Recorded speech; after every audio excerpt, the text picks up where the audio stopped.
Today was an amazing start to the week leading up to the Kentucky Derby, as we now have the post positions for the Kentucky Derby all drawn out. As well as that, though, we had a few late-minute defections from the Kentucky Derby, with both Uno Ho and early voting defecting from the Kentucky Derby, and Pioneer of Medina and Ethereal Road taking their places. So I'm definitely not going to be as done with the Derby Profile series as I was originally intending. Another day, another Derby Profile. Today's episode's going to be on Ethereal Road. Let's go. First we got stats, and he is one of the more well-raced horses in this field, with 7 starts but just 1 win, 1 second, and 1 third, and total earnings of $294,545. It took him 4 starts to actually break his maiden, but once he did, he kinda started to pick it up, with his major races including a 2nd in the Rebel Stakes, a 7th in the Bluegrass, and a 4th in the Lexington.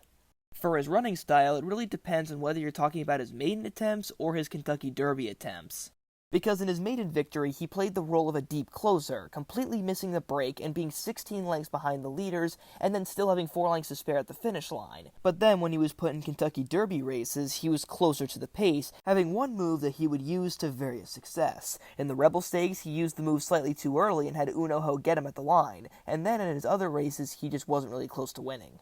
For his highest speed figure, surprisingly enough, it was his most recent start, the Lexington Stakes, which was an okay 94. Still not great, but it's his personal best, which is surprising considering that he had ran in the Bluegrass just a week prior.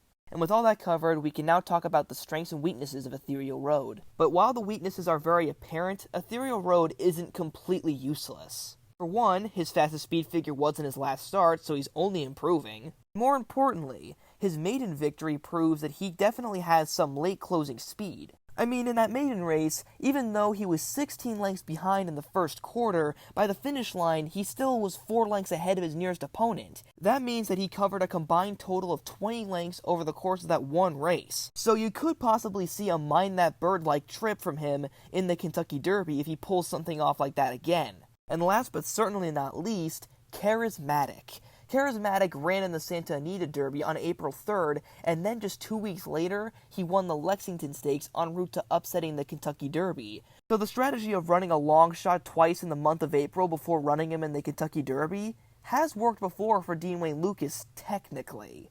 But that ain't always true for every horse. So let's talk about weaknesses. The most glaring one of which is the fact that he's going to be not very well rested. The Lexington Stakes is already the most recent Kentucky Derby prep, with only 4 weeks between the Lexington and the Kentucky Derby, and then, to add on to that, only a week prior, he ran in the Bluegrass Stakes. So he ran twice in a matter of just 1 week, and both of those races he could do no better than 4th.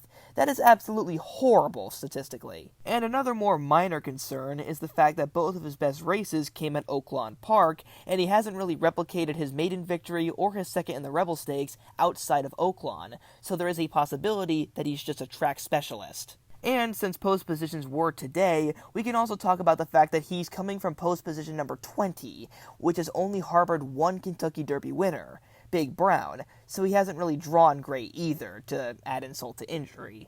But, with all that covered, to summarize Ethereal Road, he has some pretty big pros, but he also has some incredibly huge flaws to go along with it. In other words, he's kinda like the Hail Mary of this Kentucky Derby. Either he gives you a really huge surprise and you win big, or he just does what everyone else expects him to do. It's up to you if you want to win big. But for now, with all that unpredictability, I'll give Ethereal Road a C+ grade for now. In the meantime, hope you guys enjoyed this Derby profile, and I'll see you guys next time. A big piece. He's going to get it all. Look at this run. Ethereal Road stood there at the start. He was 10 back at the half-mile pole, and he crushes. Wow. 2 wins for the coach. Ethereal Road won by 4.